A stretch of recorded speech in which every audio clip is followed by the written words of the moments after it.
શાંતિ 24/2/2026 આજના મીઠા બાબાના મધુર મહાવાક્ય. મીઠા બાળકો, તમે પોતાની જીવન ડોર એક બાપ સાથે બાંધી છે. તમારું કનેક્શન એક સાથે છે. એક સાથે જ તોડ નિભાવવાનો છે. પ્રશ્ન છે, સંગમ યુગ પર આત્મા પોતાની ડોર પરમાત્માની સાથે જોડે છે. આની રસમ અજ્ઞાનમાં કઈ રીતેથી ચાલતી આવી રહી છે? ઉત્તર છે, લગ્નના સમયે સ્ત્રીનો પાલવ પતિના સાથે બાંધે છે. સ્ત્રી સમજે છે જીવનભર એમના જ સાથી થઈને રહેવાનું છે. તમે તો અત્યારે પોતાનો પાલવ બાપ સાથે જોડ્યો છે. તમે જાણો છો, અમારી પરવરિશ અડધા કલ્પના માટે બાપ દ્વારા થશે. ગીત છે, જીવન ડોર તુહી સંગ બાંધી, ના તોડેંગે તૂફાન આંધી. ઓમ શાંતિ. જો ગીતમાં કહે છે જીવન ડોર તુહી સે બાંધી, જેમ કોઈ કન્યા છે તે પોતાના જીવનની ડોર પતિની સાથે બાંધે છે. સમજે છે કે જીવનભર એમના જ સાથી થઈને રહેવાનું છે. એમણે જ પરવરિશ કરવાની છે. એવું નહીં કે કન્યાને એની પરવરિશ કરવાની છે, પાલના કરવાની છે. નહીં, જીવન સુધી એમણે પરવરિશ કરવાની છે. ધ્યાન રાખવાનું છે. તમે બાળકોએ પણ જીવન ડોર બાંધી છે. બેહદના બાપ કહો, ટીચર કહો, ગુરુ કહો, જે કહો, આ આત્માઓની જીવનની ડોર પરમાત્માની સાથે બાંધવાની છે. તે છે હદની સ્થૂળ વાત, આ છે સૂક્ષ્મ વાત. કન્યાના જીવનની ડોર પતિની સાથે બાંધવામાં આવે છે. તે એમના ઘરે જાય છે. જો દરેક વાત સમજવાની બુદ્ધિ જોઈએ. કળિયુગમાં છે બધી આસુરી મતની વાતો. તમે જાણો છો, અમે જીવનની ડોર એક સાથે બાંધી છે. તમારું કનેક્શન એક સાથે છે. એક સાથે જ તોડ નિભાવવાનો છે. એમનાથી અમને ખૂબ સારું સુખ મળે છે. એ તો અમને સ્વર્ગના માલિક બનાવે છે. તો એવા બાપની શ્રીમત પર ચાલવું જોઈએ. આ છે રૂહાની ડોર. રૂહ જ શ્રીમત લે છે. આસુરી મત લેવાથી તો નીચે પડે છે. હવે રૂહાની બાપની શ્રીમત પર ચાલવું જોઈએ. તમે જાણો છો, અમે પોતાની આત્માની ડોર પરમાત્માની સાથે બાંધીએ છીએ. તો અમે એમનાથી 21 જન્મ સદા સુખનો વારસો મેળવશું. એ અલ્પકાલના જીવનની ડોરથી તો નીચે જ ઉતરતા આવ્યા છીએ. આ 21 જન્મોના માટે ગેરંટી છે. તમારી કમાઈ કેટલી જબરદસ્ત છે. આમાં ગફલત નહીં કરવી જોઈએ. માયા ગફલત ખૂબ કરાવે છે. આ લક્ષ્મી નારાયણે જરૂર કોઈ સાથે જીવન ડોર બાંધી, જેનાથી 21 જન્મનો વારસો મળ્યો. તમારા આત્માઓની પરમાત્મા સાથે જીવન ડોર બાંધવામાં આવે છે. કલ્પ કલ્પ એની તો ગણતરી જ નથી. બુદ્ધિમાં બેસે છે અમે શિવ બાબાના બન્યા છીએ. એમની સાથે જીવન ડોર બાંધી છે. દરેક વાત બાપ બેસીને સમજાવે છે. તમે જાણો છો, કલ્પ પહેલા પણ બાંધી હતી. હવે શિવ જયંતી મનાવે છે, પરંતુ કોની મનાવે છે ખબર જ નથી. શિવ બાબા જે પતિત પાવન છે તે જરૂર સંગમ પર જ આવ્યા હશે. આ તમે જાણો છો. દુનિયા નથી જાણતી. એટલે ગવાયેલું છે કોટોમાં કો, કોઈમાં પણ કો. આદિ સનાતન દેવી દેવતા ધર્મ પ્રાયઃ લોપ થઈ ગયો છે. બીજા બધા શાસ્ત્ર, કહાનીઓ વગેરે છે. આ ધર્મ છે જ નહીં તો જાણે કેવી રીતે? અત્યારે તમે જીવનની ડોર બાંધી રહ્યા છો. આત્માઓની પરમાત્માની સાથે ડોર જોડાયેલી છે. આમાં શરીરની કોઈ વાત નથી. ભલે ઘરમાં બેઠા રહો, બુદ્ધિથી યાદ કરવાના છે.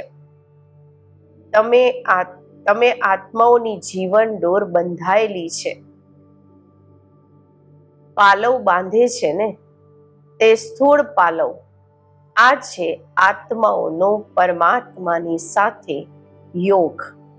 ભારતમાં શિવ જયંતિ પણ મનાવે છે, પરંતુ તે ક્યારે આવ્યા હતા આ કોઈને પણ ખબર નથી.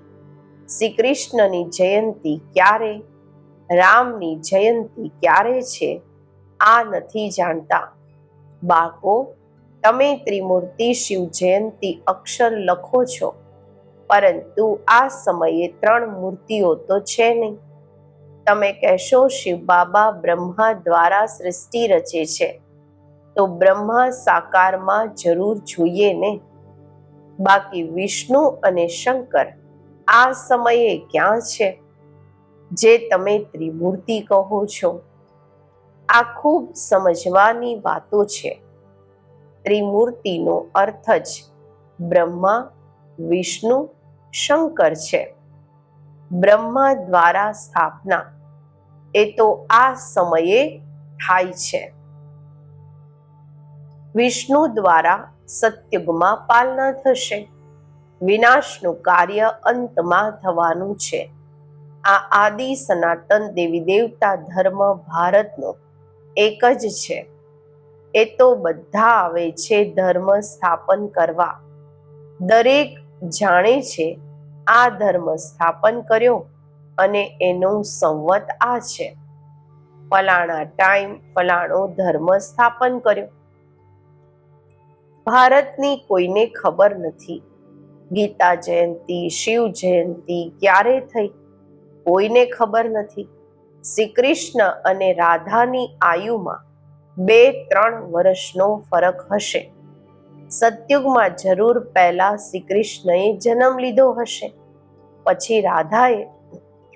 પરંતુ સતયુગ ક્યારે હતો આ કોઈને ખબર નથી. તમને પણ સમજવામાં ઘણા વર્ષ લાગે છે, તો 2 દિવસમાં કોઈ ક્યાં સુધી સમજશે? બાપ તો ખૂબ સહજ બતાવે છે. તે છે બેહદના બાપ. જરૂર એમનાથી બધાને વારસો મળવો જોઈએ ને. ઓ ગોડ ફાધર કહીને યાદ કરે છે. લક્ષ્મી નારાયણના મંદિર છે. તે સ્વર્ગમાં રાજ્ય કરતા હતા, પરંતુ એમને આ વારસો કોણે આપ્યો? જરૂર સ્વર્ગના રચયિતાએ આપ્યો હશે, પરંતુ ક્યારે, કેવી રીતે આપ્યો તે કોઈ જાણતા નથી. તમે બાળકો જાણો છો, જ્યારે સતયુગ હતું ત્યારે કોઈ ધર્મ નહીં હતો. સતયુગમાં અમે પવિત્ર હતા, કળિયુગમાં અમે પતિત છીએ. તો સંગમ પર જ્ઞાન આપ્યું હશે, સતયુગમાં નહીં. ત્યાં તો પ્રાલબ્ધ છે. જરૂર આગલા જન્મમાં જ્ઞાન લીધું હશે. તમે પણ અત્યારે લઈ રહ્યા છો. તમે જાણો છો આદિ સનાતન દેવી દેવતા ધર્મની સ્થાપના બાપ જ કરશે. શ્રી કૃષ્ણ તો સતયુગમાં હતા. એમને આ પ્રાલબ્ધ ક્યાંથી મળી? લક્ષ્મી નારાયણ જ રાધે કૃષ્ણ હતા. આ કોઈ નથી જાણતા. બાપ કહે છે, જેમણે કલ્પ પહેલા સમજ્યું હતું તે જ સમજશે. આ કલમ લાગે છે, મોસ્ટ સ્વીટેસ્ટ ઝાડની કલમ લાગે છે. એકદમ ખૂબ મીઠા ઝાડની કલમ લાગે છે. તમે જાણો છો, આજથી 5000 વર્ષ પહેલા પણ બાપે આવીને મનુષ્યથી દેવતા બનાવ્યા હતા. અત્યારે તમે ટ્રાન્સફર થઈ રહ્યા છો. પહેલા બ્રાહ્મણ બનવાનું છે. બાજોલી રમે છે ને, ગુલાટની જે રમત હોય છે એ રમે છે, તો ચોટી તો જરૂર આવશે. માથું અને પગ બંને મળે છે. બરોબર અમે અત્યારે બ્રાહ્મણ બન્યા છીએ. યજ્ઞમાં તો જરૂર બ્રાહ્મણ જોઈએ. આ શિવ કે રુદ્રનો યજ્ઞ છે. રુદ્ર જ્ઞાન યજ્ઞ જ કહેવામાં આવે છે. શ્રી કૃષ્ણએ યજ્ઞ નથી રચ્યો. આ રુદ્ર જ્ઞાન યજ્ઞથી વિનાશવાળા પ્રજ્વલિત થાય છે. આ શિવ બાબાનો યજ્ઞ પતિતોને પાવન બનાવવાના માટે છે. રુદ્ર શિવ બાબા નિરાકાર છે. તે યજ્ઞ કેવી રીતે રચે? જ્યાં સુધી મનુષ્ય તનમાં ન આવે. મનુષ્ય જ યજ્ઞ રચે છે. સૂક્ષ્મ કે મૂળ વતનમાં આ વાતો હોતી નથી. બાપ સમજાવે છે, આ સંગમ યુગ છે. જ્યારે લક્ષ્મી નારાયણનું રાજ્ય હતું તો સતયુગ હતો. અત્યારે ફરી તમે આ બની રહ્યા છો. આ જીવનની ડોર આત્માઓની પરમાત્માની સાથે છે. આ ડોર કેમ બાંધેલી છે? સદા સુખનો વારસો મેળવવા માટે.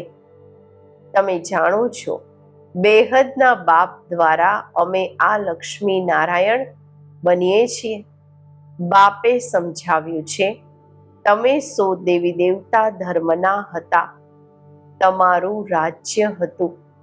પછી તમે પુનર્જન્મ લેતા લેતા ક્ષત્રિય ધર્મમાં આવ્યા. સૂર્યવંશી રાજાઈ ચાલી ગઈ. પછી ચંદ્રવંશી આવ્યા. તમને ખબર છે અમે આ ચક્ર કેવી રીતે લગાવીએ છીએ? આટલા જન્મ માટે. ભગવાન વાચ, હે બાળકો, તમે પોતાના જન્મોને નથી જાણતા. હું જાણું છું. હવે આ સમયે આ તનમાં બે મૂર્તિ છે. બ્રહ્માની આત્મા અને શિવ પરમ આત્મા. આ સમયે બે મૂર્તિ ભેગી છે, બ્રહ્મા અને શિવ. શંકર તો ક્યારેય પાર્ટમાં આવતા નથી. બાકી વિષ્ણુ સતયુગમાં છે. અત્યારે તમે બ્રાહ્મણ સો દેવતા બનશો. હમ સોનો અર્થ વાસ્તવમાં આ છે. એમણે કહી દીધું છે, આત્મા સો પરમાત્મા, પરમાત્મા સો આત્મા. કેટલો ફરક છે! રાવણના આવવાથી જ રાવણની મત શરૂ થઈ ગઈ. સતયુગમાં તો આ જ્ઞાન જ પ્રાય લોપ થઈ જાય છે. આ બધું થવાનું ડ્રામામાં નોંધ છે ને. ત્યારે તો બાપ આવીને સ્થાપના કરે. અત્યારે છે સંગમ. બાપ કહે છે, હું કલ્પના સંગમ પર આવીને તમને મનુષ્યથી દેવતા બનાવું છું. જ્ઞાન યજ્ઞ રચું છું. બાકી જે છે તે આ યજ્ઞમાં સ્વાહા થઈ જવાના છે. આ વિનાશવાળા આ યજ્ઞથી પ્રજ્વલિત થવાની છે. પતિત દુનિયાનો તો વિનાશ થવાનો છે. નહીં તો પાવન દુનિયા કેવી રીતે થાય? તમે કહો પણ છો, હે પતિત પાવન આવો. તો પતિત દુનિયા પાવન દુનિયા ભેગી રહેશે શું? પતિત દુનિયાનો વિનાશ થશે. આમાં તો ખુશ થવું જોઈએ. મહાભારતની લડાઈ લાગી હતી, જેનાથી સ્વર્ગના દ્વાર ખુલ્યા. કહે છે, આ તે જ મહાભારત લડાઈ છે. આ તો સારું છે. પતિત દુનિયા ખતમ થઈ જશે. શાંતિના માટે કેટલા માથા મારે છે. બાબા કહે છે, શાંતિના માટે માથા મારવાની જરૂર શું છે? તમને તો અત્યારે ત્રીજું નેત્ર મળ્યું છે, જે કોઈને નથી. તમને બાળકોને ખુશી હોવી જોઈએ. અમે બેહદના બાપથી ફરીથી વારસો લઈ રહ્યા છીએ. બાબા, અમે અનેક વાર તમારાથી વારસો લીધો છે. રાવણે પછી શ્રાપ આપ્યો. આ વાતો યાદ કરવી સહજ છે, બાકી બધી દંત કથાઓ છે. તમને આટલા સાહુકાર બનાવ્યા, પછી ગરીબ કેમ બન્યા? આ બધો ડ્રામામાં નોંધ છે. ગાવામાં પણ આવે છે, જ્ઞાન, ભક્તિ, વૈરાગ. ભક્તિથી વૈરાગ ત્યારે થાય જ્યારે જ્ઞાન મળે. તમને જ્ઞાન મળ્યું ત્યારે ભક્તિથી વૈરાગ થયો. આખી જૂની દુનિયાથી વૈરાગ. આ તો કબ્રિસ્તાન છે. 84 જન્મનું ચક્કર લગાવ્યું છે. હવે ઘરે જવાનું છે. મને યાદ કરો તો મારી પાસે ચાલી આવશો. વિકર્મ વિનાશ થઈ જશે. બીજો કોઈ ઉપાય નથી. યોગ અગ્નિથી પાપ ભસ્મ થશે. ગંગા સ્નાનથી નહીં થશે. બાબા કહે છે, માયાએ તમને ફૂલ બનાવી દીધા છે, મૂર્ખ બનાવી દીધા છે. એપ્રિલ ફૂલ કહે છે ને, અત્યારે હું તમને લક્ષ્મી નારાયણ જેવા બનાવવા આવ્યો છું. ચિત્ર તો ખૂબ સારા છે. આજે અમે શું છીએ, કાલે અમે શું હોઈશું, પરંતુ માયા પણ ઓછી નથી. માયા ડોર બાંધવા નથી દેતી, ખેંચા તાણ થાય છે. અમે બાબાને યાદ કરીએ છીએ, પછી ખબર નહીં શું થાય છે, ભૂલી જઈએ છીએ. આમાં મહેનત છે, એટલે ભારતનો પ્રાચીન યોગ પ્રખ્યાત છે.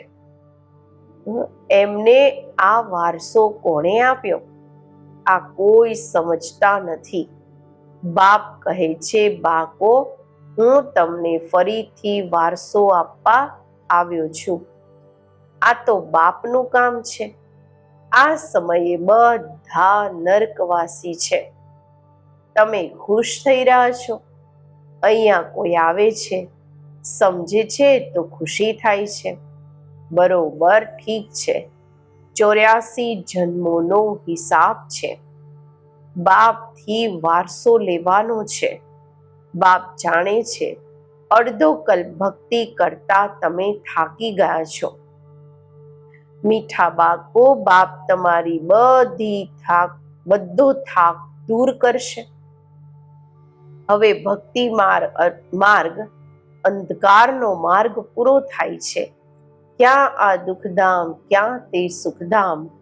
હું દુઃખધામને સુખધામ બનાવવા કલ્પના સંગમ પર આવું છું. બાપનો પરિચય આપવાનો છે. બાપ બેહદનો વારસો આપવા વાળા છે. એકની જ મહિમા છે.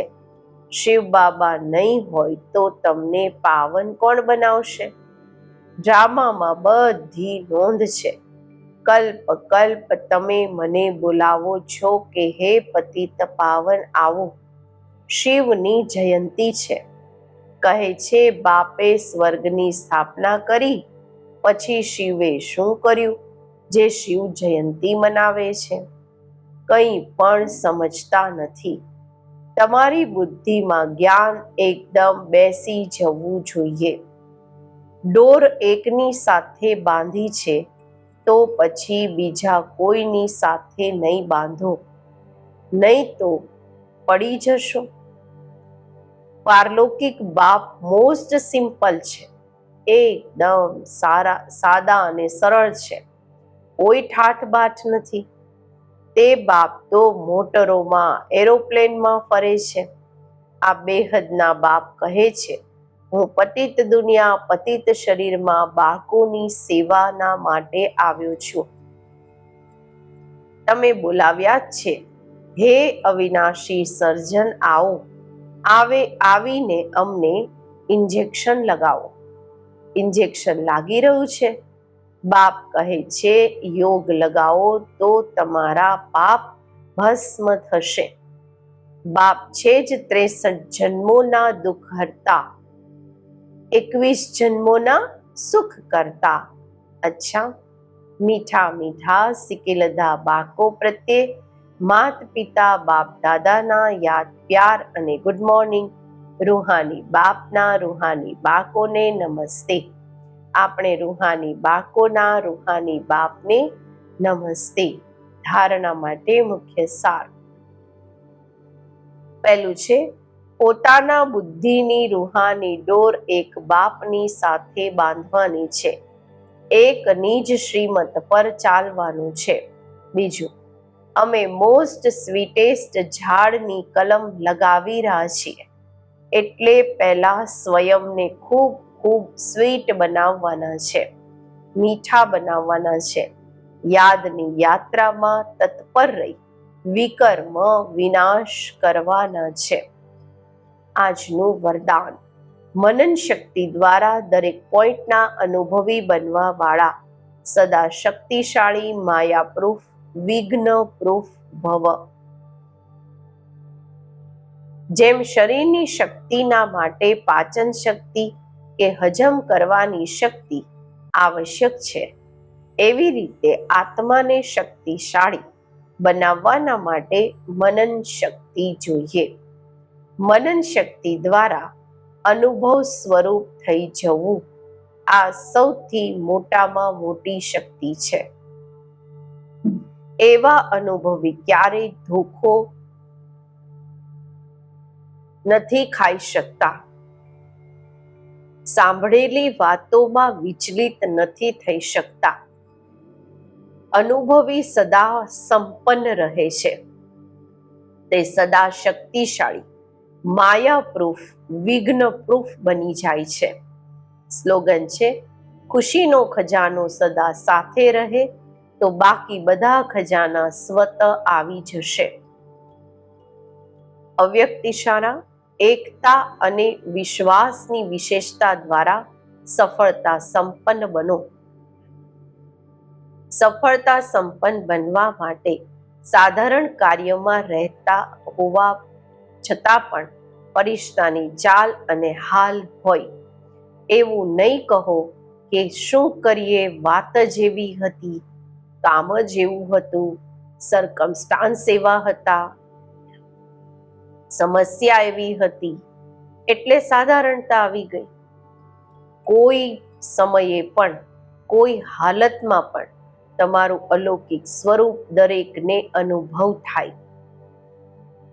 જેવી વાત એવું પોતાનું સ્વરૂપ નહીં બનાવો. વાતો તમને બદલી ન દે. ત્યારે બધાના સમીપ આવશો અને એકતાનું સંગઠન મજબૂત થશે. ઓમ શાંતિ.